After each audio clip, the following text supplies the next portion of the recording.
Hello guys, അപ്പോൾ ഇത് രാത്രിയായപ്പോൾ നമ്മൾ കൂത്ത് കാണാൻ വേണ്ടി ഇറങ്ങിയതാണ് കേട്ടോ. അപ്പോൾ നമ്മുടെ വീടിൻ്റെ അടുത്തുള്ള അമ്പലത്തിൽ ഉത്സവം തുടങ്ങിയിട്ടുണ്ട്. അപ്പോൾ തുടങ്ങി അവസാനം വരെ രാത്രിയൊക്കെ ആകുമ്പോഴേക്കും കൂത്ത് കാണാനായിട്ട് പറ്റും. അപ്പോൾ ഈ ഒരു അമ്പലം കണ്ടില്ലേ, ഈ ഒരു കുഞ്ഞമ്പലത്തിലാണ് ദേവി കൂത്ത് കാണാനായിട്ട് വന്നിരിക്കുന്നത്. ഒരു 10-10:30 കൂടി നാടകം, ഗാനമേള അങ്ങനത്തെ കലാപരിപാടികളൊക്കെ അവസാനിപ്പിച്ചിട്ട് അതിന് ശേഷമാണ് കേട്ടോ കൂത്ത് തുടങ്ങുന്നത്. അപ്പോൾ ഇതാണ് നമ്മുടെ കൂത്തമ്പലം അല്ലെങ്കിൽ കൂത്തുമാടം എന്നൊക്കെ പറയുന്നത്. അപ്പോൾ അതിൻ്റെ ഫ്രണ്ടിലാണെങ്കിൽ നിറയെ ആളുകൾ ഇപ്പോഴേ വന്നിട്ടുണ്ട് കേട്ടോ. കൂത്ത് കാണാനായിട്ടുള്ള ആളുകളുടെ തിരക്കാണ് കാണുന്നത്. നമ്മുടെ കൂത്ത് തുടങ്ങാനായിട്ട് പാവകളെല്ലാം നിർത്തിക്കൊണ്ടിരിക്കുകയാണ് കേട്ടോ. ചേട്ടനാണെങ്കിൽ അതിൻ്റെ ഫ്രണ്ടിൽ തന്നെ നാടകം എന്ന് പറയുന്ന ഒരു വഴിപാട് എത്തിക്കൊണ്ടിരിക്കുകയാണ്.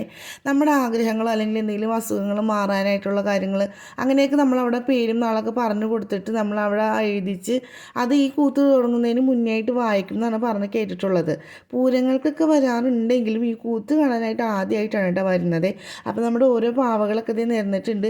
അപ്പോൾ അതിനിടയിൽ നമ്മുടെ ചെണ്ടയും ആളുകളൊക്കെ ആയിട്ട് നമ്മുടെ അമ്പലത്തിലേക്ക് പോയിട്ട് അവിടെ നിന്ന് ഒരു അനുവാദം ചോദിക്കുന്നത് പോലെ ചോദിച്ചിട്ടാണ് അവിടെ നിന്ന് ഇങ്ങോട്ടേക്ക് വരുന്നത്. അങ്ങനെ കുറച്ച് ആളുകൾ അമ്പലത്തിൽ നിന്ന് ചെറിയ രീതിയിൽ തിരിയൊക്കെ കത്തിച്ച് കൊണ്ടുവന്നിട്ട് നമ്മുടെ കൂത്തമ്പലത്തിനൊന്ന് വലത്ത് വെച്ചതിന് ശേഷമാണ് നമ്മുടെ കൂത്തമ്പലത്തിൽ ആ ഒരു കൂത്ത് തുടങ്ങുന്നത്. അപ്പോൾ കുറച്ച് നേരമായിട്ട് കൂത്തുന്ന് കേൾക്കുന്നുണ്ടല്ലേ, അത് മനസ്സിലാവാത്തവർക്ക് വേണ്ടി പറഞ്ഞു തരാം. നമ്മളുടെ കരിമിഴിക്കുരുവി സോങ്ങില്ലേ മീശമാധവനിൽ, ആ സോങ്ങിൽ കാവ്യമാധവൻ ദിലീപിനെ പെട്ടെന്ന് നോക്കുമ്പോൾ കാണാതായിട്ട് വിഷമിച്ചിരിക്കുമ്പോഴേക്കും പെട്ടെന്ന് ദിലീപിൻ്റെ തലയിങ്ങനെ നിഴലിങ്ങനെ കാണൂലേ, എന്നിട്ട് കാവ്യമാധവന് മാത്രം മനസ്സിലാവുന്ന ആ ഒരു സീൻ, അതിൽ കാവ്യമാധവൻ കണ്ടുകൊണ്ടിരിക്കുന്ന ആ ഒരു കലാരൂപത്തെയാണ് നമ്മൾ കൂത്തെന്ന് പറയുന്നത്. അപ്പോൾ ഇതിനെ കൂത്ത്, തോൽക്കൂത്ത്, പാവക്കൂത്ത് അങ്ങനെ പല രീതിയിൽ പറയുന്നുണ്ട്. നമ്മുടെ മലപ്പുറം, പാലക്കാട്, തൃശ്ശൂർ ജില്ലകളിലായിട്ടാണ് ഈ ഒരു കലാരൂപം കണ്ടുവരുന്നത്. പിന്നെ കൂത്ത് തുടങ്ങുന്നത് കൂത്ത് നടക്കുന്നവരിൽ 2 പേര് വന്നിട്ട് ഇവിടെ നിന്ന് തിരി കത്തിച്ചിട്ട് ഈ ഒരു ഹോളുണ്ട് ആ അറ്റത്തായിട്ട്, ആ ഒരു ഹോളിൽ കൂടി ഉള്ളിലേക്ക് ഇങ്ങനെ കയറി പോവുകയാണ് കേട്ടോ. അപ്പോൾ അതേ ഹോള് തന്നെ ആ അറ്റത്തെ സൈഡിലുണ്ട്. അവിടെ നിന്നാണ് അവരകത്തു നിന്ന് പുറത്തേക്ക് വന്നിട്ട് തിരി തെളിച്ചിട്ട് അതേപോലെ തന്നെ ഈ അറ്റത്തെ ഹോളിൽ കൂടി ഉള്ളിലേക്ക് കയറി പോകും.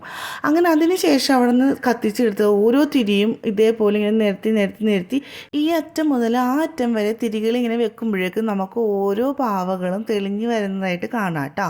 അങ്ങനെ ഓരോ പാവകളും തെളിഞ്ഞ് വരുന്നതോടെ നമുക്ക് കൂടുതൽ ഇൻട്രസ്റ്റ് ആവുകയാണ് കേട്ടോ. ഓരോ പാവകളും കാണാൻ നല്ല ഭംഗിയായിട്ടുണ്ടായിരിക്കും. അപ്പോൾ ഈ പാവകൾ തോല് വെച്ചിട്ടാണ് ഉണ്ടാക്കുന്നത്. അപ്പോൾ തോൽക്കൂത്ത് നമ്മൾ പറഞ്ഞല്ലോ, അത് ഈ തോൽക്കൂത്തെന്ന് പറയാൻ കാരണം പണ്ട് കാലങ്ങളിൽ മാനിൻ്റെ തോല് വെച്ചിട്ടാണ് ഇതെല്ലാം ഉണ്ടാക്കിക്കൊണ്ടിരുന്നത്.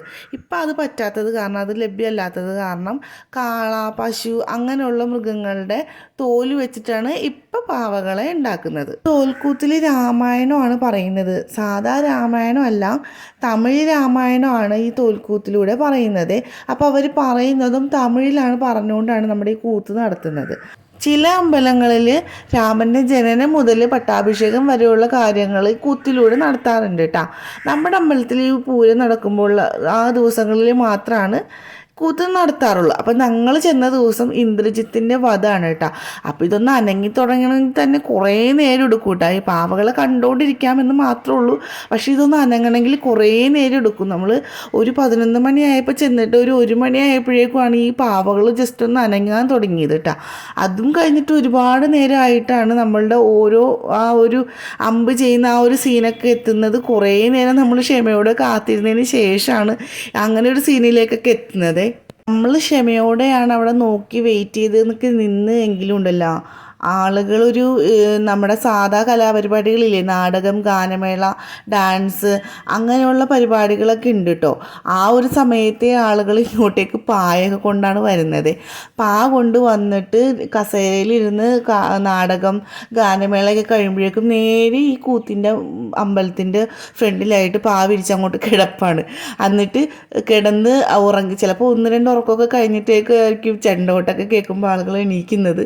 അല്ലെങ്കിൽ പൊതുവെ അവിടെ കിടന്ന് ആളുകൾ ഉറങ്ങിയും പോകാറുണ്ട്. കുട്ടികളൊക്കെ ആണെങ്കിലും ഉറങ്ങിപ്പോകും. നമ്മുടെ നാട്ടിലുള്ളവരെല്ലാവരും പൊതുവെ എല്ലാ വർഷവും ഈ ഒരു കാര്യങ്ങൾ കാണുന്നതാണ്. പക്ഷെ അവരുടെ ഒരു മനസ്സിൽ ഈ കൂത്ത് കാണാൻ വരല്, ഈ അമ്പലത്തിൽ ആ ഒരു സീനുകൾ, അവിടെ അമ്പലത്തിൽ അങ്ങനെ കിടക്കൽ, ഇതൊക്കെ അത് അവരുടെ ഒരു ഇഷ്ടങ്ങളും ഓർമ്മകളും അല്ലെങ്കിൽ അങ്ങനെ ഒരു ആചാരങ്ങൾ പരമായിട്ട് അങ്ങനെയൊക്കെ ആണ് അവരിതിങ്ങനെ ഉറക്കം നിന്നിട്ടാണെങ്കിൽ ഇവിടെ വന്ന് നിൽക്കുന്നത്. അപ്പോൾ പണ്ടിങ്ങനെ കേട്ടിട്ടുണ്ട് ആളുകൾ ചൂട്ട് കത്തിച്ച് ഈ കൂത്ത് കാണാനായിട്ട് വരുന്നതിനെ പറ്റിയിട്ട്. വേണ്ടിയിട്ടൊക്കെ. അപ്പോൾ ഇപ്പം അതൊന്നും ഇല്ല, എന്നാലും ആളുകൾ ഇന്നും പായുമായിട്ട് വരുന്നുണ്ടെന്നുള്ളതാണ് കൂത്ത് കാണാനായിട്ട്. നല്ല രസമാണ് അതൊക്കെ കാണാനും, ഓരോരുത്തർ ഓരോ സ്ഥലങ്ങളൊക്കെ നോക്കി വന്ന് പാവിരിച്ചൊക്കെ വന്ന് കിടക്കുന്നതൊക്കെ കാണാനും നല്ല രസമാണ് കണ്ടുകൊണ്ടിരിക്കുക. ഇതിനിടക്കും അതും ഒരു കാഴ്ചകളാണ് കേട്ടോ. പണ്ട് ചെറുതായിരുന്ന സമയത്ത് മീശമാധവൻ കാണുമ്പോൾ ആ ഒരു പാട്ടെത്തുമ്പോഴുള്ള ഈ സീന് ഇതെന്താണ് ഏതാണെന്നൊന്നും അറിയില്ലായിരുന്നു കേട്ടോ. അപ്പോൾ ഇത് ഇവിടെ ഉണ്ടെന്ന് അറിഞ്ഞപ്പോൾ തൊട്ട് ഞാൻ ചേട്ടനോട് പറയുന്ന ഒരു കാര്യമാണ് നമുക്കും പോവാൻ കൂത്ത് കാണാനെന്നേ. അപ്പോൾ അങ്ങനെ വീട്ടിൽ അച്ഛനും അമ്മയും മേറലിൻ്റെ ബർത്ത്ഡേയുടെ ഭാഗമായിട്ട് വന്നപ്പോഴേക്കും രണ്ടാളെയും അവരുടെ അടുത്ത് ഏൽപ്പിച്ചിട്ടാണ് നമ്മൾ രാത്രി ആയപ്പോഴേക്കും കൂത്ത് കാണാൻ ഇറങ്ങിയതേ. നേരത്തെ കിടത്തി ഉറക്കിയെങ്കിലും ഇടയ്ക്കെണീക്കുന്ന സ്വഭാവം മിൻഹക്ക് ഉള്ളതുകൊണ്ട് 1 മണിയൊക്കെ ആയപ്പോഴേക്കും അവളെയും കൂട്ടി ഇങ്ങോട്ട് വരേണ്ടി വന്നു. ഒരു ഉറക്കമൊക്കെ കഴിഞ്ഞിട്ടാണ് മിൻഹ കൂത്ത് കാണാൻ എത്തിയതെങ്കിലും കറക്റ്റ് സമയത്ത് അവൾക്ക് ഈ കാര്യങ്ങളൊക്കെ കാണാനായിട്ട് പറ്റിയിട്ടാ. അങ്ങനെ നമ്മൾ കുറച്ച് നേരം ഫ്രണ്ടിൽ ഇരുന്ന് കൂത്തൊക്കെ കണ്ടു കഴിഞ്ഞപ്പോഴേക്കും ഇതിൻ്റെ പുറകിൽ എന്താ നടക്കുന്നതെന്ന് അറിയാനായിട്ടൊരു ആകാംക്ഷ തോന്നി.